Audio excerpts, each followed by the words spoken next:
Hello, everyone. Good afternoon, wherever you are in the world. My name is Dr. Abby Hamilton. I thank you so much for being here for this presentation by EQMatch.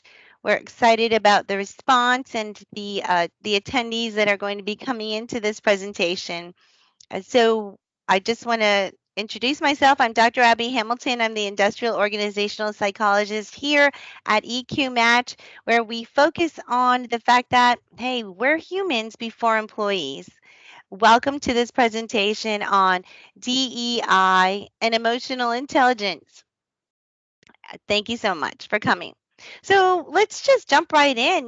What is DEI? A lot of people speak about DEI. Many of you work with this every single day, and you're constantly dealing with all the challenges of DEI. And there are just so many people still who don't know what this is. So many people still who also really want to learn. And I know that that's probably what brought many of you here. I'm hoping that you'll also take out a sheet of paper and a pen, write down some things that you might have questions about. We'll be doing some questions at the end. Let us know, too, if there are any insights that you might want to add to what we're talking about. The discussion is definitely one that needs to happen as we grow and raise our awareness of this very important factor. So, diversity. Diversity is defined as the condition of having or being composed of differing elements, okay? Having this variety. And it's especially now looked at as the inclusion of people of different races and cultures in a group or organization. But what I want to bring up is the fact that it's not just about races and cultures, it's about even more things that some of us might not even think of when we're thinking of diversity. So it includes race, biological, and gender, of course. There are the differences that come in with religion, just the lifestyles, the thoughts, opinions of people from different religions. It just creates a completely different discussion in the workplace. Sexual orientation, of course, influences many of our thoughts. Ethnicity, which is learned culture, socioeconomic status, even language, or different languages or level of ability in languages and disabilities. Then, of course, there's age. People from different ages completely have differing views.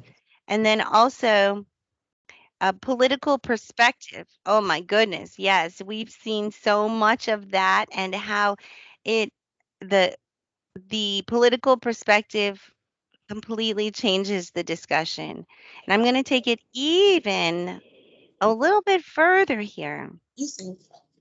I I'm going to just jump in and say that I'm 4'11" and 3/4, and my perspective physically in this world is different than someone who's 6 foot tall, right? And then what about life experiences? Did someone come from a small town or someone have conservative parents? What about personality? Personality types will bring differing opinions in the workplace, education level, lower and higher, more years of education, cognitive skills, someone's upbringing. We know of all those theories that talk about the influences from our childhood that influence who we are and how we shape this world. Management status changes perspective. A geographical location. We know here in the United States, even different parts of Florida where I'm from, the opinions of people and thoughts are completely different depending on which coast you're on. Different accents, people from different national origins where they're born, despite their race or ethnicity. Citizenship status. So the way that someone who is a citizen or not a citizen would look in in the workplace. Morals, and that of course is a lot of their people's lifestyles and what they've been taught growing up. Military involvement. I know that I deal with military who see the world in a completely different way, right? And then marital status, married versus not married, widowed, divorced, parental status.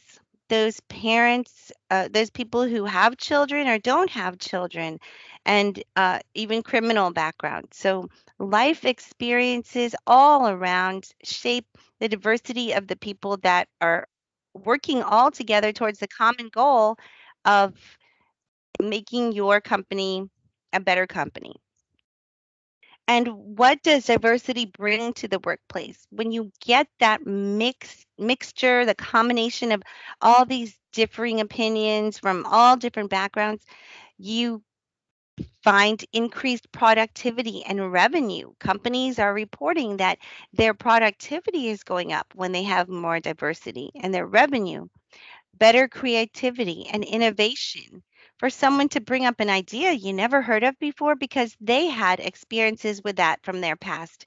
And also, decision making is completely different. What does diversity bring to the workplace? They also better employee engagement and retention.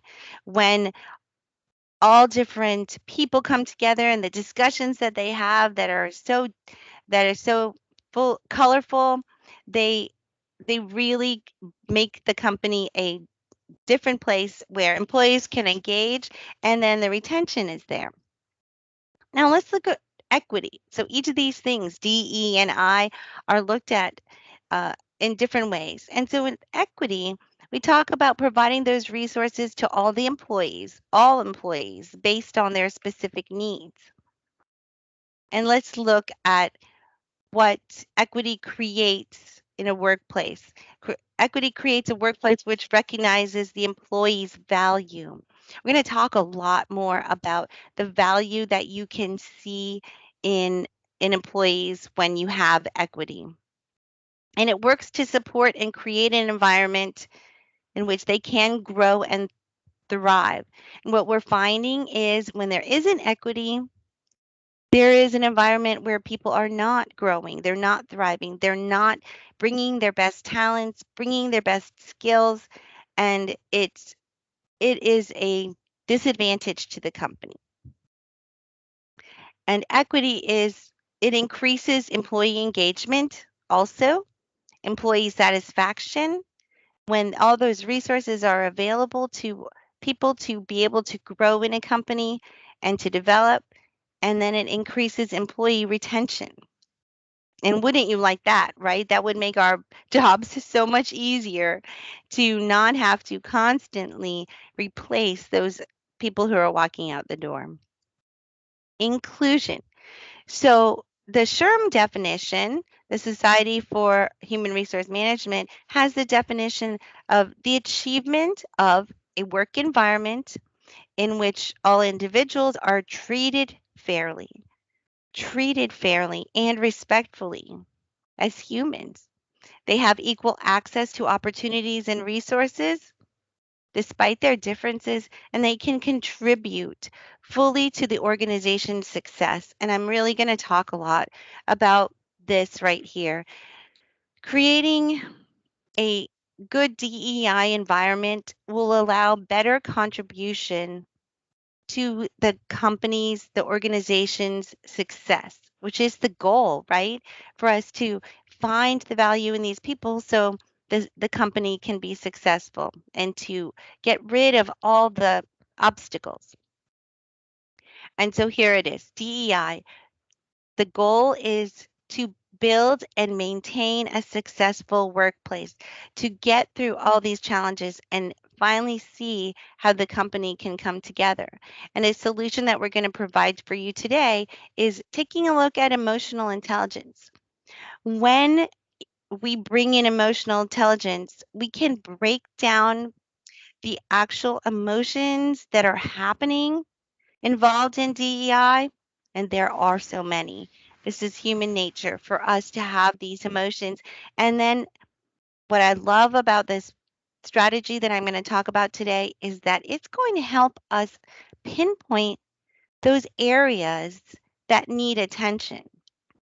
And EQMatch is here to help to bring emotional intelligence in your company to light, and so that you can pinpoint those areas and really get the solutions working. So, to talk about emotional intelligence, we really want to bring up these four categories of emotional intelligence. We start with the way that we recognize our emotions. I'm having this emotion. And then we go on to how we manage that emotion. The emotion that I'm having, how am I going to handle it? How am I going to handle it well and effectively so that we can be successful in this company? And I'll talk about examples with that. Then we look at recognizing the emotions of other people around us, not just our own, recognizing them, understanding them, and then figuring out the best way to manage the emotions of others. There's a lot packed in here, and this is what emotional intelligence offers, and it really meets us right in the middle of our problem. And I'll go through some really great examples so you could see how it works. I'm going to be applying these four categories of emotional intelligence separately to diversity, equity, and inclusion, an example in each of these scenarios. So we'll start with diversity. Diversity, let's say the challenge is dealing with differences. There's someone standing beside you, working beside you, sitting beside you at a meeting who has a difference. So, in that situation, rather than just feeling the way you're going to feel, you can, with emotional intelligence, recognize and you say, I recognize at this very moment I am feeling uncomfortable with this employee who is different than me, whether it be the fact that they have their hair in a certain way, or they're wearing something, or they've mentioned that they have a different belief than you. All of these different differences sometimes will make you, not because you're unprofessional, but because you're human, you will feel maybe uncomfortable. Sometimes people feel this and they just act however they want to act. But the next category of emotional intelligence is to manage that discomfort. Maybe they could say, here at this meeting, I recognize that this person has good ideas. So I'm going to show my approval, my admiration, my appreciation for the ideas and the value that he brings, despite the fact that their hair is a certain way, or they have a different sexual orientation. The value, the ideas, the opinions, the intelligence that they bring to that meeting is what you can see beyond that discomfort that you're having. And then with this person who's different, you can recognize others. Notice that others are feeling uncomfortable with this employee who's a bit different. And it's common, it's human nature for people to go to other coworkers and say, "Are you feeling uncomfortable too? I'm feeling so uncomfortable. This is very different." Or "I can't believe." And it's common. But if you have good emotional intelligence and as a leader in a company, the goal is to manage the emotion of the others. And you can do that by guiding those other people in their emotions, by leading them to see, to appreciate the value that that employee is bringing. Wasn't that a great idea that he provided? Don't you think that was a great decision that he made at this meeting? Rather than say, we just can't get over that haircut he has.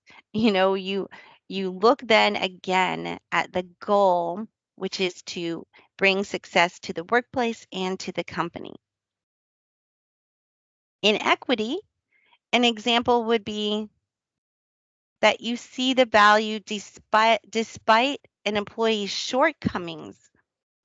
So maybe they have specific needs. There's something they're having trouble with because of their culture, because of their upbringing, because of, like me, like their height.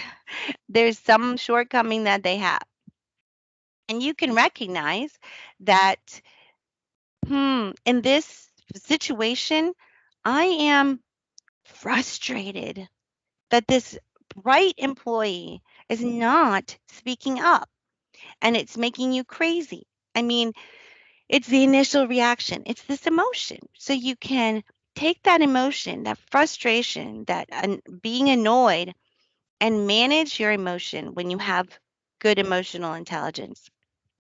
And rather than being annoyed, you can say, I see that they are smart, but they will need some leadership training. There is something there that's worth filling in, bridging the gap so that person can be valuable to our goals here at the company. Hmm.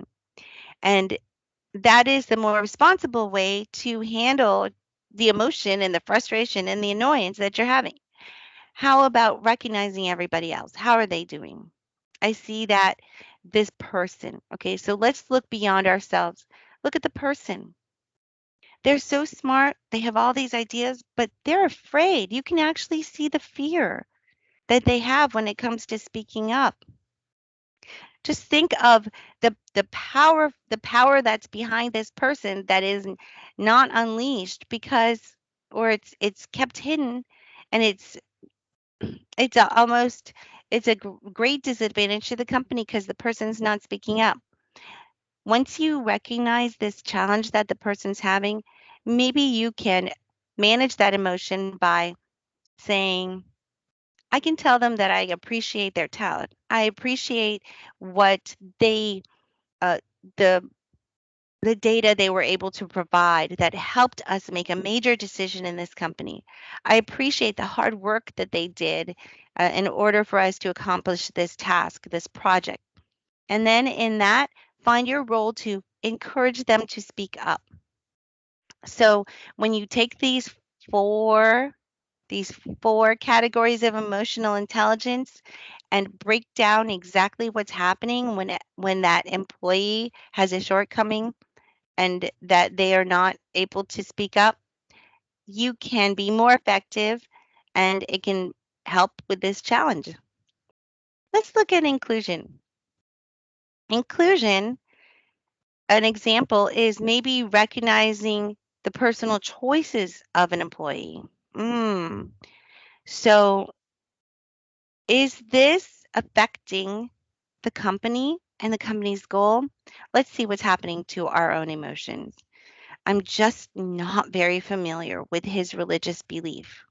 It makes me feel uncomfortable because in your mind, you're applying your own religious belief to theirs and comparing them and thinking, how can someone live like that? I just can't even look at him. I can't give value to the what he's bringing up at the meeting. I can't go along with his decision. Is it based on the decision? Is it based on the company's goal, or is it based on that religious difference that you have? So when you recognize and you say, this is making me feel uncomfortable, you can jump then into the next category, managing your emotion. And you can say, I respect that others are different. Okay. And I am curious to see what they do. Maybe your curiosity will allow you to respect them as an individual. Now, you don't have to embrace their religion or their religious beliefs, but you can see we're all here in the company together to accomplish a goal here for the company, despite our religious beliefs. And once your emotional intelligence can help you pass through that, you become more successful. Then let's look at other people's emotions. I see that others are also unfamiliar and uncomfortable. And so you can manage them. You can set the tone by showing an admiration and appreciation for that other person's work despite any personal differences. Other people will follow suit. They will see your example and they'll see that you're giving attention to what that person is contributing towards the work in the company despite their religion. It's hard for us to see beyond, but emotional intelligence allows us to then think of the goal. I'd like to invite you to just join me in thinking about that ultimate goal that I keep talking about, to create a successful workplace and as a result to increase the success of the company. Now look at the employees here. When their true talents, what they're hired for, what they came to the company with, when those true talents are unleashed, they become invincible. The company becomes the best of the best. And that the tragedy of DEI is when the talented people in the company, or when the people in the company are dampening the excellence or the talent of their fellow employees because of their feelings or their discomfort. And the other tragedy is when the employees who are different and are feeling like other feel so isolated that they hold back their own superpowers. And then the company is only getting part of the talent that exists there. Emotional intelligence can help these employees rise above the DEI issues and realize that they're really all on the same team with the common goal, the company's success. I give credit to all of you here for being here because you realize this is something important. And just a little extra on the benefit of emotional intelligence in a company. We've done seminars on these in the past, and we have information on our website about the benefits of emotional intelligence. I'm going to list them here because these are all challenges we're having every single day, and how great it is now for us to see that research is showing emotional intelligence is a solution. Higher job satisfaction. Now, wouldn't you like that in the company? Higher organizational commitment with so many people now, especially with COVID, finding different levels of commitment to the company. Wouldn't it be great to have that higher organizational commitment, lower stress? These are all backed by research that emotional intelligence provides. Higher team innovation, better organizational citizenship behavior, better team trust, and don't we need that right now? Higher self efficacy, which is someone's ability to see that they can do this job. Higher mental and physical well being. Well, we all need that right now, right? And then low turnover intention. You don't want these people walking out the door. And so the higher emotional intelligence, the better retention that you have, better team performance. All of these are benefits of emotional intelligence. And so here at EQMatch, we concentrate on giving you solutions to identify the emotional intelligence and measure the emotional intelligence in your employees, and we're hoping that that will help you boost your DEI and overcome your DEI challenges and also bring you all the other benefits. I just want to thank everybody for being here. This is really important for us to boost our awareness of DEI and to continue the discussion and really look at how the emotions of your employees are so much a part of of DEI. And so you are welcome to find us at our website, eqmatch.co. Find us on LinkedIn, Instagram, Facebook, and Twitter because EQMatch, we're here to help HR leaders make great hiring decisions. Thanks for being here. And I wanted to open this presentation up to any of you who have questions or any other insights you'd love to add to our discussion. Hi, this is Seni Aguiar. I actually work with Andre, or have worked with Andre at TechRef. I just wanted to say this was very eye-opening for me. Don't work at a company that has like a D&I, I guess, initiative, but it's really interesting to see how we've been able to do that organically, but also where there's work to be done to be more intentional about it. So just thank you for hosting this. Oh, thanks for coming. And it's true. There's so many companies out there that don't have this as a focus yet. I know that in the past couple of years, the statistics are showing that companies are really increasing their efforts toward making DEI a focus so that we can access that talent that is being held back. Well, I just want to thank everybody for coming. Thanks so Mark. Thanks so much, Halcyon, for your comment. And you, feel free to join the discussion on Twitter, on LinkedIn. Make your comments, and also don't leave here. Don't let this fall on deaf ears. Share it with somebody. Say, hey, I attended a presentation today. What do you think about this? The more we talk about it, the more awareness we have for ourselves, but also we can share with other people. But we need to keep this content going for more success in our companies and in our lives. Thank you so much, everyone. Have a great rest of your evening. Thanks, Shay.